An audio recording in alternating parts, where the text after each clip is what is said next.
Welcome to Every Minute Counts. My name is Mike Hall. I'm President and CEO of Nature Coast EMS. Nature Coast EMS is your accredited ambulance services that provide service to Citrus County. And we've been doing so for the past decade. Our purpose of this show, Every Minute Counts, is for us to share wellness and safety techniques to the people that we serve. We hope that you can learn from our guests and from the stories that we have so you can live a more healthy life and have better health.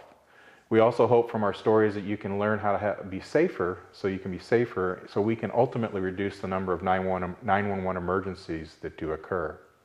Well, this month we're recognizing National Heart Month, and we're talking about cardiac-related emergencies.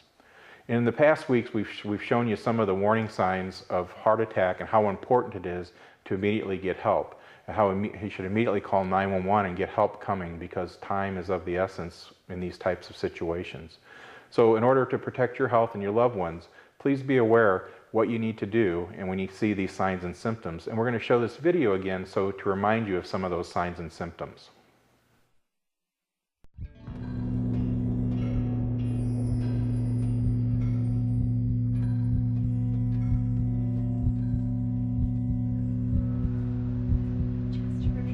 When the nightmare is real, don't hesitate. Call 911. Paramedics and emergency medical technicians can begin treatment immediately. They are also trained to revive someone whose heart has stopped. A great reminder for everyone, so we need to be aware when we see those signs and symptoms that we get help right away. Well, today we're going to be speaking about sudden infant death syndrome. We're also going to be talking about sleep apnea, and we're also going to be talking about respiratory problems that are related to drug overdoses. But first, I'd like to introduce Roy Bagley, who's involved with the Florida SIDS Alliance, and his colleague Bunny Hamer. Excuse me, Bunny. And Roy is the president of the alliance, and Bunny is the vice president. And Roy has been involved with the Florida SIDS Alliance since 1992. And he's also a SIDS parent, losing his daughter Lisa in September of 1980. Bunny, can you tell us a little bit about your guys' role in the SIDS Alliance? Sure. What we do is our mission is really threefold. For a family who has lost a baby to sudden infant death syndrome, or really any other sudden and unexplained death under the age of 1, we provide what we call peer-to-peer contact support.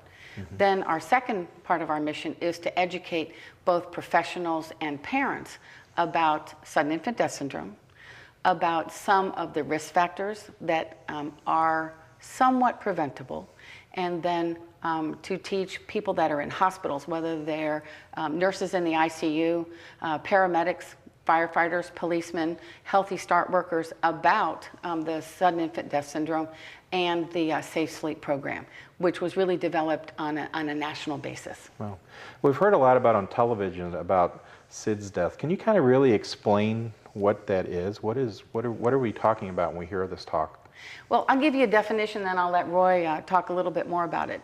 SIDS is the unexplained death of an infant that remains without an answer even after a thorough postmortem examination, meaning a lot of things are done after the baby dies. First and foremost is that there is an autopsy that's done. Then there's a review of the medical history, and then there's a death scene investigation. And all three of those are important because they may lend themselves to an answer as to why that child has died. Very interesting. There's a lot of different viewpoints of why SIDS happens, but what is the cause of SIDS? Well, there we don't know the answer. But as a SIDS parent, I can tell you that Roy has a perspective on it that, he has been through it. I'll let him talk about that a little bit. There is no cause. There's no way to prevent an individual, identify someone and say, oh, we do a test, identify it, and say, here's the prescription and you won't die of SIDS. Can't do that. In fact, prevention, if we could really prevent SIDS, I wouldn't be sitting here. On the other hand, we have reduced the frequency of SIDS by introducing some things that are almost non-medical. And I say that respecting all the medical people that have helped us learn about this. But the Back to Sleep campaign has been just an amazing practice of parents who place their infants on their back for sleep, contrary to what my mother was told and what my grandmother was told and what I was told from them of putting the baby on the stomach. Yeah, you used to always hear that. Always do that. And we had an introduction of this from some European studies that were done. In Australia in 1992, we first picked up some of that. And we in Florida decided we were going to do some research on that and got a grant and actually researched behavior of parents, analyzing what parents were doing, practicing how they were placing their infants. And then we went around and did a major education program and said, let's switch this position from back from stomach to back. And the incidence of SIDS in that same 6 months of education was reduced in half, the number of babies who died. So clearly those babies did not die. And we today experience about 100 deaths a year. And once upon a time, 10 years, 15 years ago, it was 300 a year. So it's substantially different. That's amazing. And the primary cause is the back to sleep. Really? So is there any other things you can do to help prevent SIDS other than just putting the child on their stomach? Absolutely. There are many risk factors that all add up to compromising that infant. The place where the infant sleeps is very important and very, very, very important that a flat, firm mattress, no extra things in the mattress, air, breathing, good clean air is important. Keeping the room temperature where the baby sleeps the same as where adults have, so that it's the same kind of environment. You don't have to overdress babies. Warm babies or overdressed babies breed disease.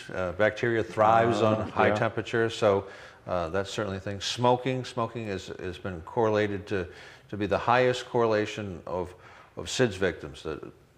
It's over 90% of SIDS victims, those babies were exposed to smoke. In the general population, it's about 50%. So clearly something's going on with smoking, we don't know what, but it's there. And secondhand smoking is very, very dangerous. And sleeping in adult beds, again, because it's a bad environment, it just gets compounded.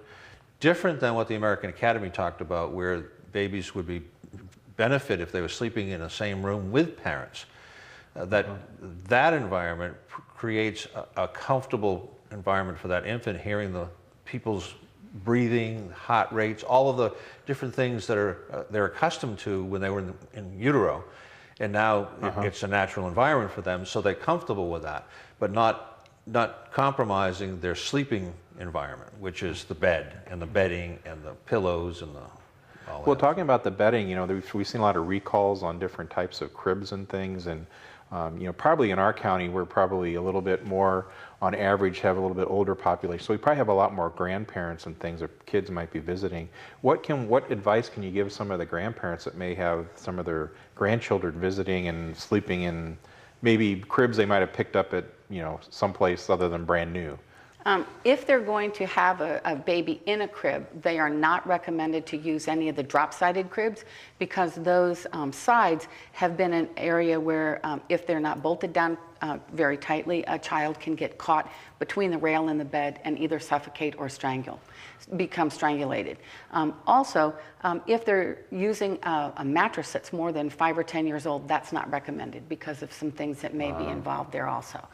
So the best thing would be to buy a pack and play. That's a nice, safe environment for a child, or some kind of a portable crib that is new, that has a tight-fitting mattress, and keep it in an area where there's no pillows, quilts, comforters, or anything else that's soft that would get near the nose of the baby.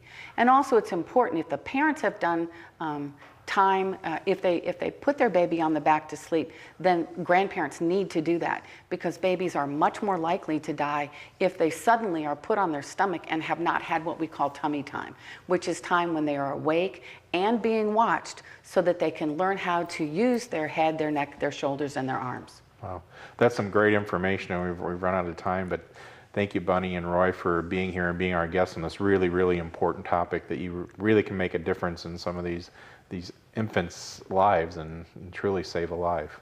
And if you're taking care of one of these children or it's your children, if you have any suspect anything, you need to call 911 right away and get help on the way. It's just crucial. If you suspect anything that's going on, have the professionals come there and check out the children. Now, we'd like to show you some important information about changes in CPR from the American Heart Association.